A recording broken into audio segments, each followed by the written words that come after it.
All right, folks, we're back for week 2 of Kenny's Two Pennies, season 15.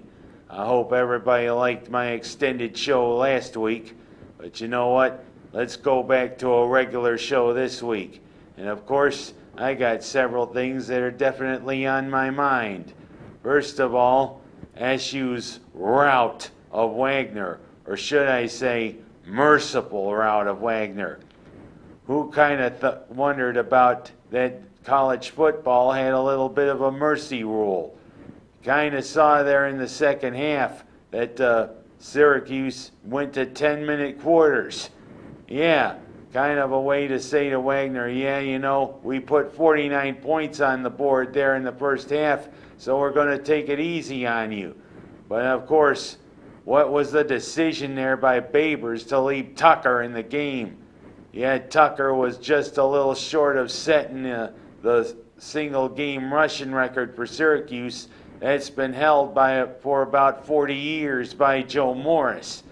But then Tucker goes down, and you gotta wonder, hopefully the injury he suffered isn't too serious, or it's something that he can just shake off. But whatever, you gotta wonder about that decision by Babers. Could that maybe be a decision that might lead a wild hack to say to Babers, you're gone?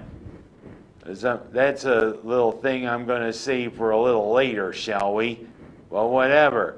A 59-0 destruction of Wagner. Of course, Wagner was on a 23-game losing streak. Well, of course, it was fun watching the Orange pretty much have their way. And you know what? Schrader was absolutely perfect passing the ball. Who could have asked for a better game for a quarterback? But now, I mean, we got a week to kind of take it easy, Orange fans, because the meat of the schedule is coming up. I don't mean chuck roast. I mean prime rib. I mean Cornish game hen. I mean nice filet mignon, if you ask me. It's the heart of the ACC schedule coming up.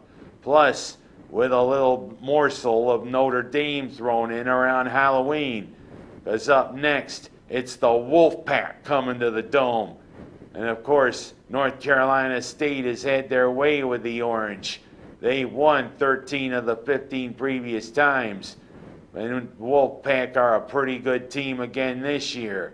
And hopefully the Orange can send those Wolves, instead of going, ow, to, of course, I don't know if I've ever seen wolves cry, although a howl is kind of a mournful wail, if you know what I mean. Maybe we can send North Carolina State with some mournful wails.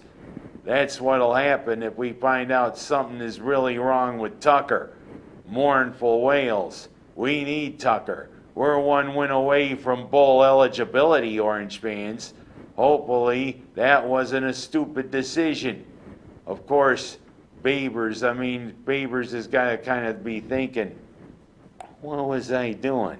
Oh yeah, one screw up and I'm out of here. Oh, whatever. We're 5-0, Orange fans. Let's keep it going. And I will tell you, that was a close call for Buffalo against Baltimore on Sunday.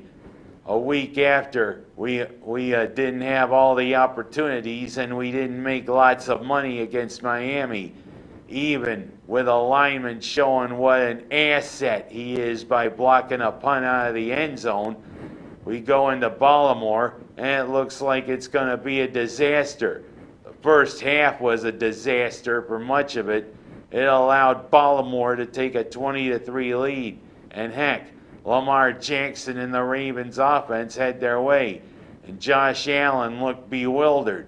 Of course, with the outer bands of Hurricane Ian, or I should say Tropical Storm Ian, kind of lashing Baltimore, it wasn't the best conditions.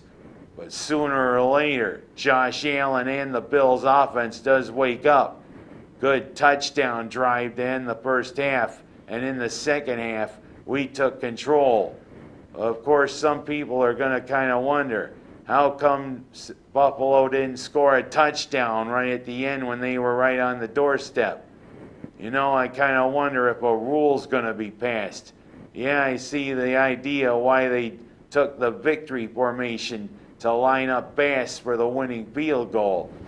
But I mean, you gotta wonder if there's gonna be a rule passed that says, hey, you gotta still play, and you gotta put it in the end zone. But I mean, I digress. What a win there by the Bills there over the Ravens, 23-20, shutting down Lamar Jackson in the second half. I mean, heck, he looked bewildered at times, including going backwards and throwing what was an interception to Jordan Poyer. Of course, Poyer had 2 INTs on the day, and I mean, Buffalo's defense woke up there in the second half also. And now we got an interesting game coming up, because you know what? It's against my brother's favorite team, and against a team that has a huge fan base here in New York State. I'm talking the Pittsburgh Steelers. Now you gotta kind of wonder who they're gonna have at quarterback. Is it gonna be a Polish sausage or a fence? What I mean is, they got former Bill Mitch Trubisky, who's been the starter most of the year, but he was benched. And then they got their first round pick out of the University of Pittsburgh, Kenny Pickett. But like what I said, are we going to have a Polish sausage, or are we going to have a fence? We'll see. Of course, some people kind of draw parallels with Pickett. 40 years ago, Pittsburgh could have picked another University of Pittsburgh standout as its quarterback. Dan Marino could have been picked by the Steelers. But hey, he went to Miami and he became a legend. Well, whatever. We'll see how Pickett does. It'll be an interesting game, and hopefully it won't be a war in the Haas household, although my brother lives in Waterloo.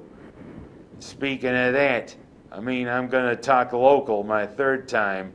Yeah, Mynderse again, the 8-man football. Can't play defense, giving up 64 points to Red Jacket.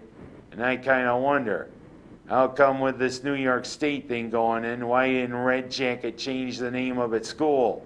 Yeah, why isn't it Manchester Shortsville?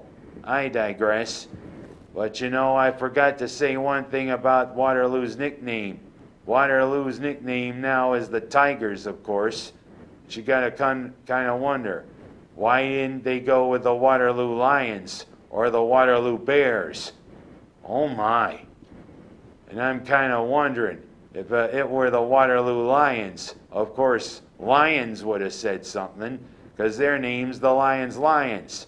But if they had Lions as their nickname, would they have somebody come out in a costume and go, "Put 'em up, put 'em up! I'll fight you standing on one foot. I'll fight you with one hand tied behind my back. Come on, you Mynderse. Get up, you cyanotic pitchfork. Come on, Red Jacket. Get up there, you wandering headdress. Now that's getting personal, Lion." And of course, you gotta wonder, if the other mascot bops him on the nose, is he gonna go, "What'd you do that for?" Of course, I digress. And please, if you get the chance, watch The Wizard of Oz. You'll know what I'm talking about. And last but not least, what's with all the college coaches getting the axe already? Yeah, Paul Chryst, Jeff Sims, Herm Edwards, Carl Durrell. Just 4 games into the season, several coaches have already been getting the axe by their program. Of course, Sims had about 4 years to get Georgia Tech on the right path, but of course, apparently there was no buzz with the Yellow Jackets. And of course, Herm Edwards, there was a few things going on with him there at Arizona State. But of course, Herm Edwards could look at him and go, "You don't play to do this. You play to win the game. Hello? You play to win the game. Of course, Herm Edwards, you play to do the right thing, and you play to obey by the rules. Of course, with Wisconsin, they had to fire Chryst. Chryst. Wrong thing there. Of course, if a bolt of lightning comes down and hits me, then I won't be here anymore. Of course, now that Wisconsin has to pay him $11 million and a little bit of a severance pay, you gotta wonder, oh, Chryst. But I'm kind of thinking, it's too early to pull the trigger. Heck, look at Lance Leopold. He's taken a very moribund program there at Kansas, and he's had a 5-0 start. Come to think of it, a lot of the basketball power schools are having good starts. Hell, Kansas, Duke, Kentucky, their football teams are actually playing pretty good football. Let's take a look at them, shall we?